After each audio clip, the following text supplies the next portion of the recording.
UGC net के paper 1 series में आप लोगों का फिर से स्वागत है। तो रिसर्च एप्टीट्यूड पे 100 क्वेश्चंस पहले ही किए जा चुके हैं, बाकी के 100 क्वेश्चंस अब करेंगे। तो पहला है, निम्न में से कौन सा एक शोध संप्रेषण का माध्यम है? मित्रों से बात करना, गोपनीय रखना, शोध लेखन प्रकाशित करना या सोशल मीडिया पर डालना। तो शोध लेख प्रकाशित करना। कॉन्फ्रेंस और सेमिनार में मुख्य अंतर क्या है? सेमिनार बड़े स्तर पर होता है, कॉन्फ्रेंस में केवल एक वक्ता होता है। कॉन्फ्रेंस में कई सत्र होते हैं और पेपर प्रस्तुत होते हैं, या सेमिनार में कोई पेपर नहीं होता। तो कॉन्फ्रेंस में कई सत्र होते हैं और पेपर प्रस्तुत होते हैं। नेक्स्ट है, वर्कशॉप का मुख्य उद्देश्य क्या होता है? केवल भाषण देना, व्यवहारिक प्रशिक्षण देना, नीति बनाना या निष्कर्ष निकालना। तो व्यवहारिक प्रशिक्षण देना। सिंपोजियम का मुख्य स्वरूप क्या होता है? समूह चर्चा, विशेषज्ञों द्वारा विषय विशेष पर भाषण, प्रशिक्षण या नीति निर्माण। तो विशेषज्ञों द्वारा विषय विशेष पर भाषण। सेमिनार में आमतौर पर कौन भाग लेते हैं? आम जनता, विशेषज्ञ और शिक्षा शोधार्थी, नेता और अफसर या पत्रकार। तो विशेषज्ञ और शोधार्थी। शोध में बिब्लियोग्राफी किसका विवरण देती है?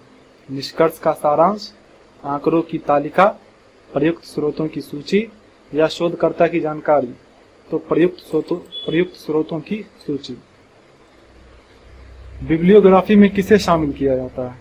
केवल जो रिपोर्ट में लिखा हो, सभी पढ़े गए और प्रयुक्त स्रोत, केवल साक्षात्कार या केवल निष्कर्ष। तो सभी पढ़े गए और प्रयुक्त स्रोत। एपीए स्टाइल का प्रयोग किसमें होता है? ग्राफिक डिजाइन में, परीक्षा देने में, संदर्भ और ग्रंथ सूची में या रिपोर्ट की शुरुआत में। तो संदर्भ और ग्रंथ सूची में। रिपोर्ट में फुट नोट का उपयोग किस लिए होता है? शीर्षक देने के लिए, डेटा छुपाने के लिए, स्रोत या स्पष्टीकरण देने के लिए या लेखकों की सूची देने के लिए। तो स्रोत या स्पष्टीकरण देने के लिए। सिंपोजियम और सेमिनार में मुख्य अंतर क्या है? सिंपोजियम में व्यवहारिक कार्य होते हैं, सेमिनार में बहस होती है। सिंपोजियम में विशेषज्ञों द्वारा भाषण होते हैं, या सेमिनार सिर्फ छात्रों के लिए होता है। तो सिंपोजियम में विशेषज्ञों द्वारा भाषण होते हैं। रिपोर्ट में उपयोग की गई वेबसाइट को कहाँ सूचीबद्ध किया जाता है? प्रस्तावना में, निष्कर्ष में, ग्रंथ सूची में या परिणामों में। तो ग्रंथ सूची में। एक अच्छी ग्रंथ सूची की विशेषता है अव्यवस्थित, संक्षिप्त और संदर्भित, अनियमित, केवल यूआरएल से बनी। तो संक्षिप्त और संदर्भित। रिसर्च कम्युनिकेशन का उद्देश्य क्या है? शोध को गोपनीय बनाना, शोध को साझा करना और प्रचारित करना, शोध से पैसे कमाना या सिर्फ व्यक्तिगत उपयोग। तो शोध को साझा करना और प्रचारित करना। कौन सा तरीका मौखिक शोध संप्रेषण में आता है? पोस्टर, लेख, सम्मेलन प्रस्तुति या वेबसाइट। तो सम्मेलन प्रस्तुति। साइटेशन का उद्देश्य क्या है? लेखक को छुपाना, शोध को कमजोर करना, स्रोत को श्रेय देना या केवल सजावट के लिए। तो साइटेशन में स्रोत को श्रेय दिया जाता है। शोध रिपोर्ट में रेफरेंसेज और बिब्लियोग्राफी का मुख्य अंतर क्या है? रेफरेंसेज में केवल उल्लिखित स्रोत होते हैं, बिब्लियोग्राफी में सिर्फ वेबसाइट होती है। दोनों एक ही होते हैं, या रेफरेंसेज में सभी पढ़े गए स्रोत होते हैं। तो रेफरेंसेज में केवल उल्लिखित स्रोत होते हैं। शोध संवाद का सबसे प्रभावी तरीका क्या है? मौखिक चर्चा, ब्लॉग पोस्ट, जर्नल में प्रकाशन या ग्रंथ सूची बनाना। तो जर्नल में प्रकाशन। कौन सा एक अकादमिक सम्मेलन का उदाहरण है? शॉपिंग मेला, कार्यशाला, खेल प्रतियोगिता या विवाह समारोह। तो कार्यशाला। पीर रिव्यू का उद्देश्य क्या है? लेखकों को भ्रमित करना, शोध की गुणवत्ता की जांच करना, डेटा हटाना या सुझाव देना। तो शोध की गुणवत्ता की जांच करना। साइटेशन टूल्स में क्या शामिल नहीं है? मेंडेले, एंडनोट, जोटेरो या कैनवा। तो कैनवा शामिल नहीं है, क्योंकि कैनवा तो फोटो वीडियो एडिट करने के लिए होता है। गूगल स्कॉलर का उपयोग कहाँ होता है? मूवी देखने के लिए, रिसर्च लेख खोजने के लिए, सोशल मीडिया के लिए या परीक्षा फॉर्म भरने के लिए। तो रिसर्च लेख खोजने के लिए। शोध का औपचारिक संवाद कहाँ होता है? खेल मैदान में, पत्रिका या सम्मेलन में, चाय पर चर्चा में या फेसबुक पोस्ट में। तो पत्रिका या सम्मेलन में। शोध लेख में उपयोग किए गए आंकड़ों के स्रोत कहाँ दिखाए जाते हैं? शीर्षक में, लेखकों के नीचे, संदर्भ या फुटनोट में या भूमिका में। तो संदर्भ या फुटनोट में। यदि शोध संवाद प्रभावी नहीं है तो क्या हो सकता है? शोध का व्यापक प्रभाव होगा, शोध का दुरुपयोग होगा, शोध को कोई समझ नहीं पाएगा, या शोध लोकप्रिय हो जाएगा तो शोध को कोई समझ नहीं पाएगा। शोध संवाद का मूल उद्देश्य क्या होता है? ज्ञान को गोपनीय रखना, शोध में अधिक भ्रम पैदा करना, ज्ञान का प्रसार करना या शोधकर्ताओं को गुमराह करना। तो ज्ञान का प्रसार करना। यूजीसी का मुख्य कार्य क्या है? स्कूलों का अनुदान देना, तकनीकी शिक्षा नियंत्रित करना, विश्वविद्यालयों का अनुदान व विनियमन देना या खेल आयोजनों की निगरानी। तो विश्वविद्यालयों को अनुदान व विनियमन देना। ICSSR का पूरा नाम क्या है? Indian centre for social survey and research, Indian council of scientific and social research, Indian council of social science research या international council of social science and research. तो Indian council of social science research. ICSSR किन विषयों में शोध को बढ़ावा देता है? विज्ञान और प्रौद्योगिकी, चिकित्सा, सामाजिक विज्ञान या कृषि। तो इसके फुल फॉर्म से ही पता चलता है सामाजिक विज्ञान के। CSIR किस प्रकार के अनुसंधान को प्रोत्साहित करता है? प्रबंधन, सामाजिक अध्ययन, वैज्ञानिक और औद्योगिक अनुसंधान या वाणिज्य। तो वैज्ञानिक और औद्योगिक अनुसंधान। DST का कार्य क्या है? रक्षा अनुसंधान करना, विज्ञान एवं प्रौद्योगिकी को बढ़ावा देना, स्कूल शिक्षा नियंत्रित करना या रेलवे नीति बनाना। तो DST का कार्य है विज्ञान एवं प्रौद्योगिकी को बढ़ावा देना। DBT मुख्यतः किस क्षेत्र में कार्य करता है? कृषि, जैव प्रौद्योगिकी, इंजीनियरिंग या मानविकी। तो जैव प्रौद्योगिकी। ICMR किस क्षेत्र में शोध करता है? कृषि, सामाजिक विज्ञान, चिकित्सा और स्वास्थ्य या अंतरिक्ष। तो चिकित्सा और स्वास्थ्य में। DRDO किसके लिए अनुसंधान करता है? रेलवे, शिक्षा, रक्षा या पर्यावरण। तो रक्षा के लिए करता है। UGC द्वारा प्रदान की जाने वाली फेलोशिप कौन सी इनमें से नहीं है? JRF, MANF, RGNF या इंस्पायर। तो इंस्पायर नहीं है। शोध रिपोर्ट में प्रस्तावना का क्या कार्य है? निष्कर्ष देना, शोध का उद्देश्य बताना, ग्रंथ सूची बनाना या परिणाम विश्लेषण करना। तो शोध का उद्देश्य बताना। शोध रिपोर्ट में मेथोडोलॉजी भाग में क्या होता है? निष्कर्ष, साहित्य समीक्षा, उपयोग की गई विधियां और उपकरण या परिशिष्ट। तो उपयोग की गई विधियां और उपकरण। शोध रिपोर्ट में एब्स्ट्रैक्ट किसका सार होता है? केवल निष्कर्ष, पूरे शोध का संक्षेप,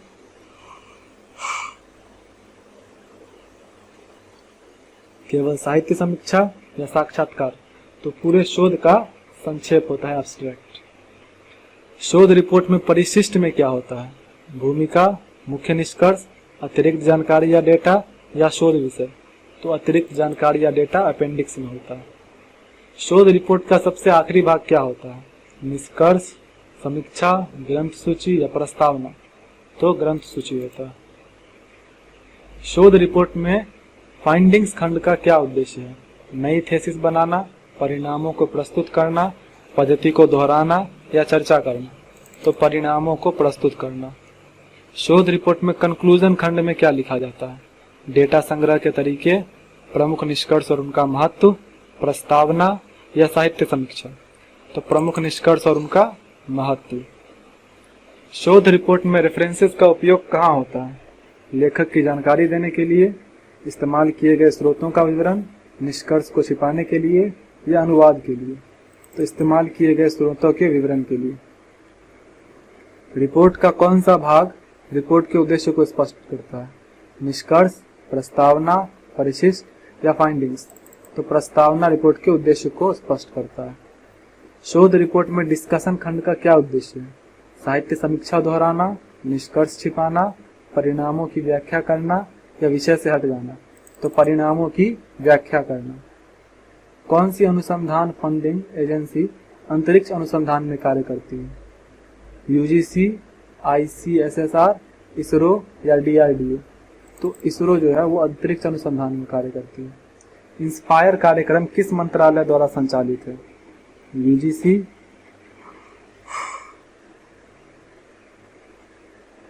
ministry of HRD, department of science and technology DST या आईसीएआर? तो department of science and technology. Bharat में तकनीकी शिक्षा को नियंत्रित करने वाली संस्था कौन सी है? एनसीईआरटी, यूजीसी, एआईसीटीई या सीएसआईआर? तो एआईसीटीई। आईसीएआर का कार्यक्षेत्र क्या है? चिकित्सा, विज्ञान, कृषि अनुसंधान या रक्षा? तो कृषि अनुसंधान है। रक्षा का मैंने बता ही दिया, डीआरडीए है। शोध रिपोर्ट में परिशिष्ट क्यों जोड़ा जाता है? इसे लंबा दिखाने के लिए, अतिरिक्त सूचना देने के लिए, लेखक का नाम छुपाने के लिए या टेबल हटाने के लिए? तो अतिरिक्त सूचना देने के लिए। शोध रिपोर्ट की गुणवत्ता को कौन बढ़ाता है? लंबाई, आंकड़ों की सजावट, निष्कर्ष और संदर्भ की स्पष्टता या कॉपी पेस्ट? तो निष्कर्ष और संदर्भ की स्पष्टता। सीबीसीएस का पूर्ण रूप क्या है? Central based credit system, choice based credit system, course based curriculum system या क्रेडिट बेस्ड करिकुलम सिस्टम? तो choice based credit system. CBS में क्रेडिट किस आधार पर दिए जाते हैं? केवल उपस्थिति, पाठ्यक्रम की लंबाई, अध्ययन किए गए विषय और कार्यभार या विद्यार्थी की उम्र? तो अध्ययन किए गए विषय और कार्यभार। सीबीएस का एक लाभ क्या है? पाठ्यक्रम तय रहता है, विद्यार्थियों को पाठ्यक्रम चुनने की स्वतंत्रता,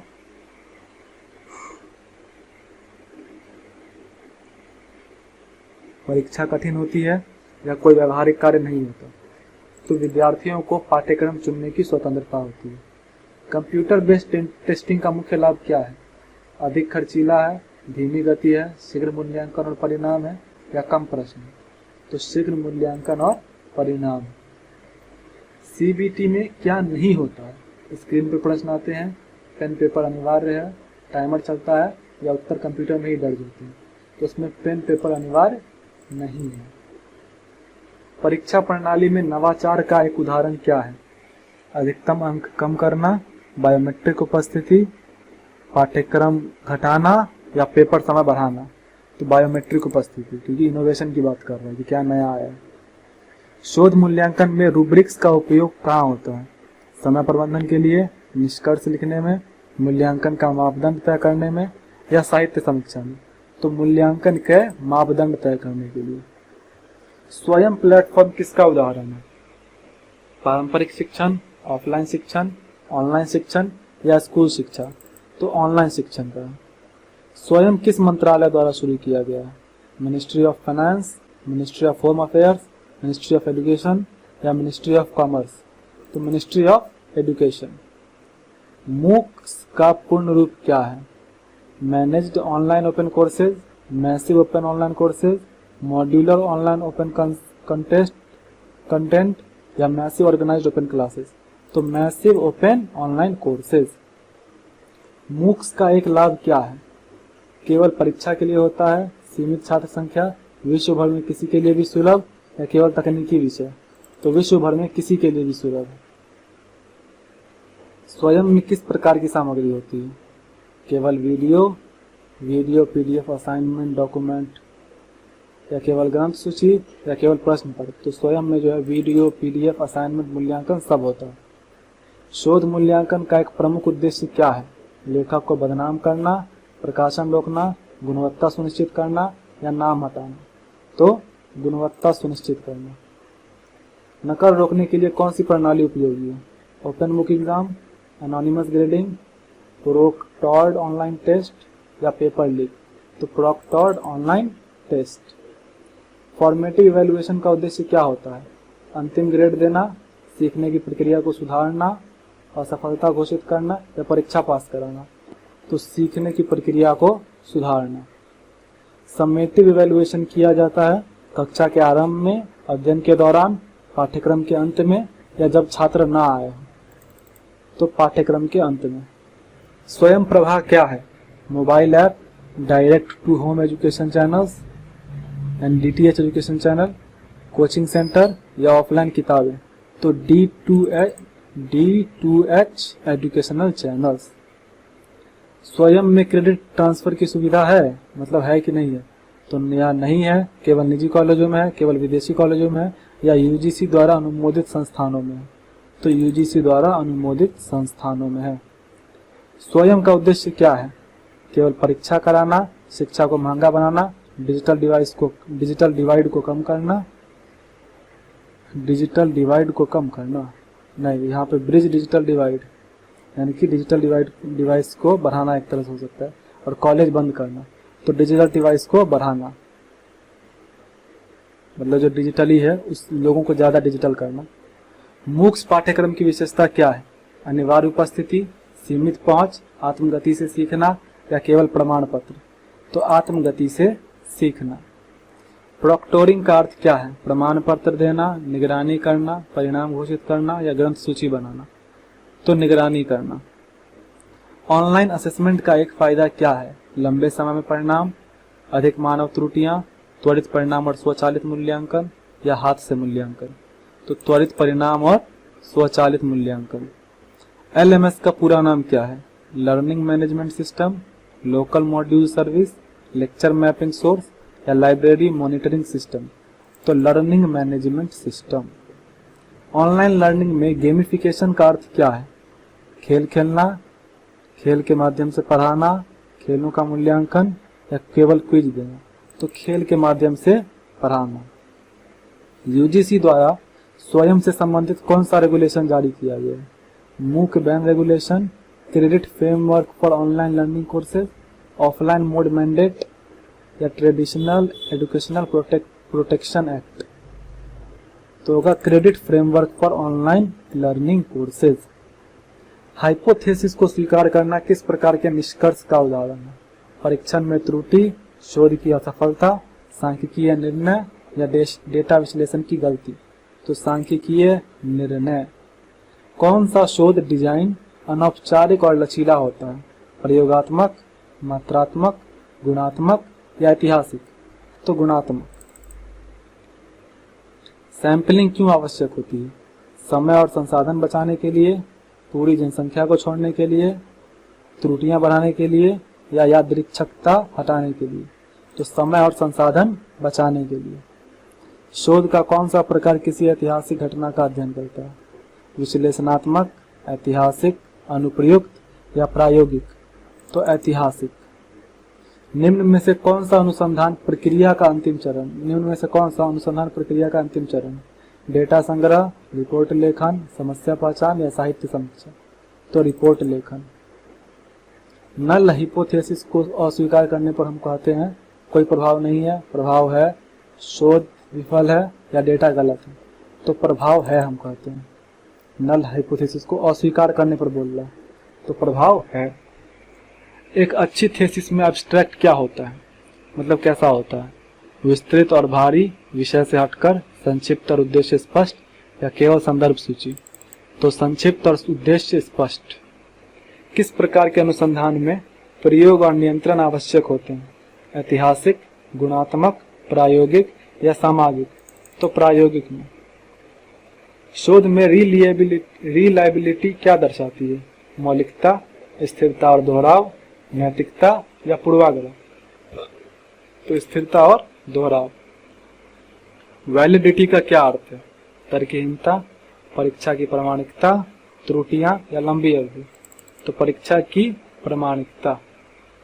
प्लेगियरिज्म को रोकने का सर्वोत्तम तरीका क्या है?